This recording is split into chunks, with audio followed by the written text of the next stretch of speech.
Hai guys, welcome to my another YouTube video. Hari ini kita mau ngebahas tentang pembunuhan dari satu keluarga, yaitu keluarga McStay. Mau tahu ceritanya? Ya, check it out! Kisah ini terjadi pada tahun 2010. Jadi, ada satu keluarganya itu terdiri dari ayah, yaitu Joseph McStay, berumur 43 tahun, Summer McStay, istrinya, berumur 43 tahun juga, dan kedua anak laki-laki mereka yang bernama Gianni, berumur 4 tahun, dan Joseph Junior, berumur 3 tahun. Itu mereka itu tinggal di salah satu kota, yaitu San Diego, Amerika. Mereka ini, keluarga, itu termasuk family yang kaya ya gitu, karena diketahui Joseph itu memiliki perusahaan yang lumayan sukses di bidang jasa dekorasi air mancur. Nah, istrinya si Summer ini juga dia itu bekerja di bidang marketing. Jadi tuh mereka tuh keluarga yang bahagia lah sebenarnya. Jadi keluarganya itu kaya raya, terus suami istrinya nggak ada masalah sama sekali, happy ever gitu. Terus mereka juga punya anak yang lagi lucu-lucunya gitu. Nah, kejadiannya itu terjadi waktu itu ada adiknya si Joseph ini yang namanya Michael McStay. Michael McStay ini datang main ke rumah si Joseph, dan dia itu ceritanya ya cuman berkunjung aja. Terus dia panggil si Joseph gitu, dia panggil namanya dari luar, kok nggak ada yang nyaut, nggak ada respon sama sekali. Akhirnya si Michael itu dia kayak ke lewat pintu belakang gitu. Kalau di Amerika sana kan rumahnya selalu kayak gede-gede dan punya akses ke pintu belakang, ke backyard ya, halaman belakangnya gitu.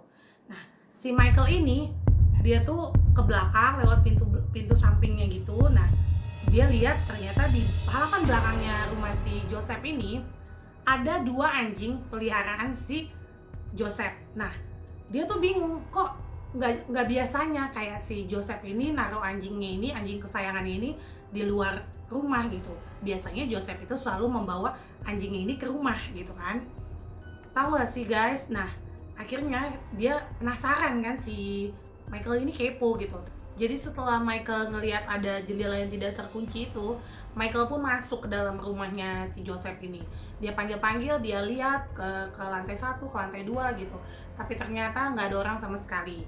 Nah udah, akhirnya Michael kembali pulang. Terus satu hal yang Michael sedikit notice adalah mobilnya si Joseph itu, Joseph punya satu mobil kesayangannya dia yang dia pakai sehari-hari. Mobilnya itu tipenya Isuzu Trooper warna putih, dan itu nggak ada di garasi.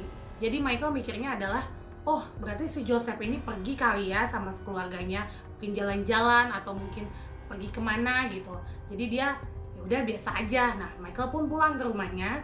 Nah, kejadiannya itu akhirnya terjadi pas lagi besok malamnya si Michael ini ditelepon sama seorang animal center, kayak pengawas binatang gitu kan. Dia itu ditelepon terus ditanya, ini gimana nih anjingnya si Joseph kok menggonggong terus, udah seminggu terus tidak ada makanan. Udah itu anjingnya itu posisi di luar. Jadi ada tetangga yang melaporkan gitu ke animal center ini gitu. Makanya animal center ini menelpon si Michael. Nah di situ Michael itu notice, loh nggak mungkin gitu kan. Akhirnya dia ngeh kalau ternyata pasti ada sesuatu nih, abang gue ini kenapa nih gitu kan. Akhirnya dia itu menelpon polisi setempat. Dia telepon, akhirnya dia minta untuk polisi mencari Joseph dan keluarganya. Polisi pun datang ke rumah Joseph. Polisi mencari di seluruh rumahnya Joseph, tapi sama seperti yang Michael dapatkan, nggak ada orang, nggak ada hal-hal yang mencurigakan. Terus polisi juga beranggapan di rumah itu tidak ada tanda-tanda kekerasan, tidak ada tanda-tanda pencurian. Kemanakah keluarga Joseph ini berada? Nah, akhirnya dicarilah mobil yang hilang itu gitu, mobil si Joseph ini yang seharusnya ada di garasi, tapi ini nggak ada. Setelah beberapa hari kemudian, polisi dapatlah ini mobil putih Isuzu Trooper milik Joseph dengan plat nomor yang sama itu sedang diparkirkan di sebuah mall di kota San Isidro. Itu jauhnya 80 mil dari rumahnya si Joseph gitu. Nah, terus polisi tuh menggeledah mobilnya kan. Pas ketika polisi menggeledah mobilnya, sama seperti rumahnya, tidak ditemukan adanya kekerasan atau bukti-bukti penting di dalam mobilnya, itu nggak ada sama sekali.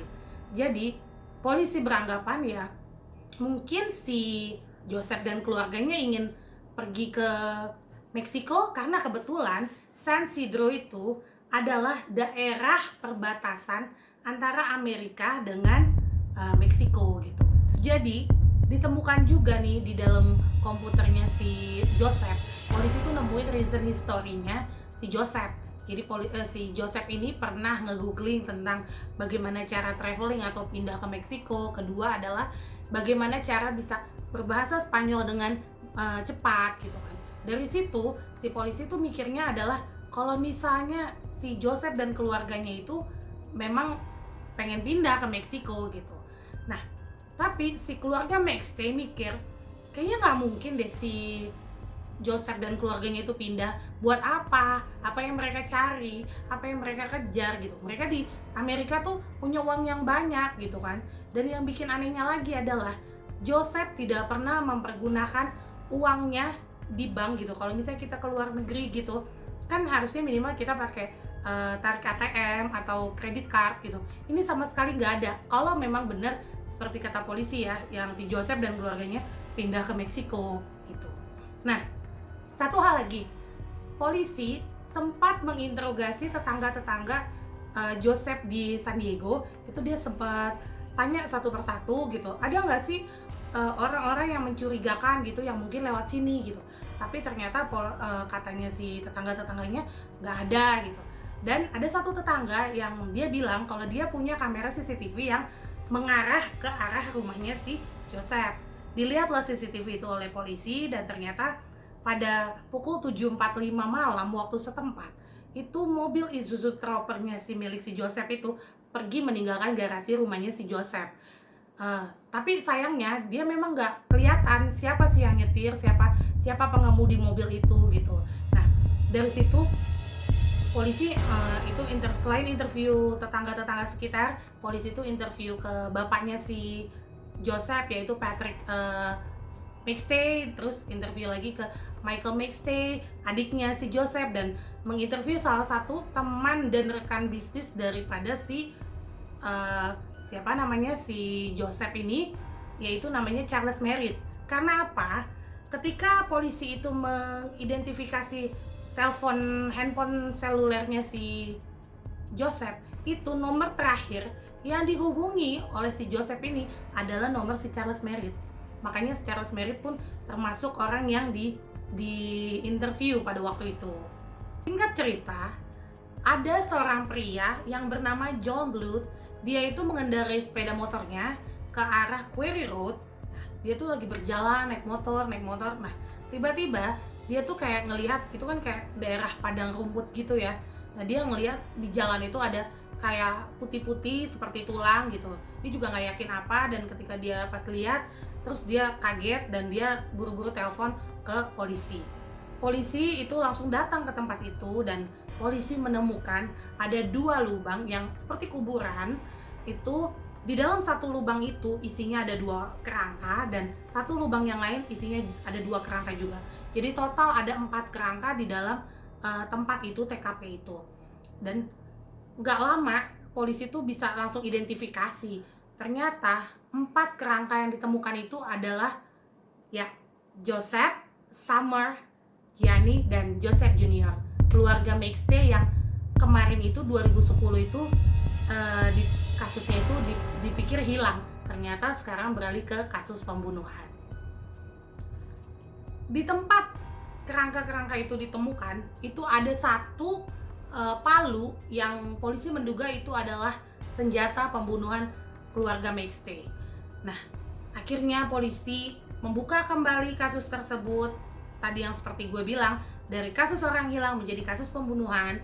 Nah, dibuka kembali dan Diinterview kembali lah akhirnya orang-orang yang pada tahun 2010 itu pernah diinterview oleh polisi, termasuk bapaknya si Joseph yaitu Patrick McStay, terus adiknya yang namanya Charles McStay, tetangga-tetangganya, dan rekan kerjanya si Joseph ini yang namanya Charles Merritt tadi.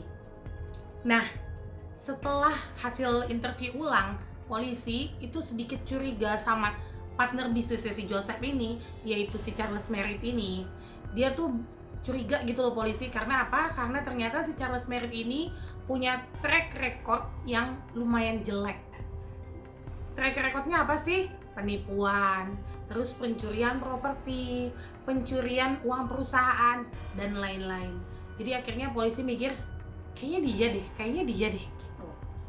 Di salah satu interview antara Merritt dengan polisi, Merritt mengatakan memang pada hari kejadian si keluarga Joseph itu hilang, Joseph dan Merritt itu memang sepakat untuk makan siang bersama di sebuah restoran yaitu Chick-fil-A, itu di dekat rumahnya si Merritt di California. Nah, ketika polisi lebih dalam lagi menyelidiki si Merritt ini, ternyata diketahui kalau Merritt ini pernah mengambil uang dari perusahaan si Joseph. Itu sebenarnya salah satu motif sih ya. Terus yang kedua, si Merritt ini hobinya tuh judi dong. Dia akhirnya suka punya hutang yang banyak gitu akibat hobi judinya dia ini. Terus yang ketiga nih, yang lebih parahnya lagi yang akhirnya polisi bisa temukan adalah si Merritt ini pada waktu satu hari setelah si Joseph menghilang, itu ada pemindah bukuan rekening dari akunnya si Joseph, akun perusahaan si Joseph ke akun bank si Merritt. Dan ini aneh banget kan guys. Nah dari situ si polisi mikir, wah udah pasti si Merritt ini yang membunuh nih, nggak bukan. Polisi terus mencari dan akhirnya ditemukan DNA di mobilnya si Joseph ini. Di setir mobilnya itu ada DNA dari si Merritt. Nah, dan yang lebih parahnya lagi, tahu nggak guys apa? Jadi polisi tuh nemuin GPS dari handphonenya si Merritt pada waktu kejadian itu ternyata lagi ada di mana? Lagi ada di tempat kerangka itu ditemukan. Nah, dari situ polisi udah mikir, udah nggak ada orang lain lagi, udah pasti si Charles Merritt yang bunuh. Akhirnya nggak lama kemudian Charles Merritt, November 2014, Charles Merritt ditangkap. Dan Charles Merritt, pria berusia 57 tahun ini, dihukum hukuman mati. Jadi timeline-nya gini guys. Pada waktu kejadian, si Joseph ini nelpon si Merritt itu sebanyak 16 kali, dan mereka sepakat untuk makan siang bareng sambil membicarakan bisnis mereka di sebuah restoran yang bernama Chick-fil-A yang ada di California, dekat sekali dengan rumahnya si Merritt ini. Nah, ketika mereka pulang, akhirnya si Joseph pulang, si Merritt pun pulang, dan Merritt pun kembali bekerja. Mereka tuh masih tetap telepon-teleponan ternyata di dalam perjalanan gitu. Nah, ternyata disitulah polisi menduga kalau misalnya Merritt itu punya motif itu pada saat mereka telepon-teleponan itu gitu. Ketika mereka selesai telepon-teleponan, si Merritt ini langsung memutuskan, kayaknya gue butuh si Joseph aja deh gitu. Akhirnya dia pergi ke rumahnya si Joseph. Bayangin dari rumahnya dia ke rumah Joseph itu perjalanannya kurang lebih 1 jam 24 menitan. Itu dia ke rumah Joseph. Ketika jam 7.40 malam waktu setempat, si Merritt itu sampai di depan rumah si Joseph. Terus dia memarkirkan mobilnya di belakang mobil si Joseph. Terus dia masuk, dan polisi menduga ketika si Merritt ini masuk, disitulah Merritt menghabisi seluruh keluarga daripada si Joseph ini. Dan polisi berpendapat kalau misalnya si Merritt ini membunuh si Joseph dan keluarganya itu sebenarnya adalah di kitchen dan di kamar mandi. Karena di kedua tempat itu, di dalam rumah si Merit itu nggak ada sama sekali karpet, dan di kedua tempat itu gampang dibersihkan gitu.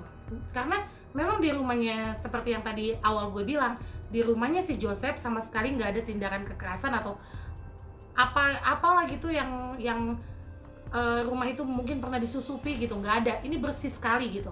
Makanya polisi berpendapat si Merit ini membunuh di kedua tempat tersebut. Merit membunuh si Joseph itu menggunakan palu, seperti yang tadi di awal gue bilang, ada sebuah palu ditemukan di tempat TKP, ditemukan gitu, tempat kerangka-kerangkanya ditemukan. Nah, itu si Merit membunuh si Joseph itu dipukul kepalanya sampai kepalanya itu retak, terus dipukul ke dadanya sampai tulang rusuknya si Joseph itu hancur gitu ya. Terus kaki kanannya itu dipukul juga, terus sampai dia retak juga gitu. Dan istrinya si Summer McStay ini itu juga dipukul kepalanya menggunakan palu yang sama gitu. Terus dipukul lah wajahnya, ininya dia tuh retak soalnya. Terus dia juga, kata polisi, ada kemungkinan si Merit ini memperkosa sebelum membunuh, mungkin diperkosa si Summer ini gitu. Summer McStay ini diperkosa oleh si Merit ya.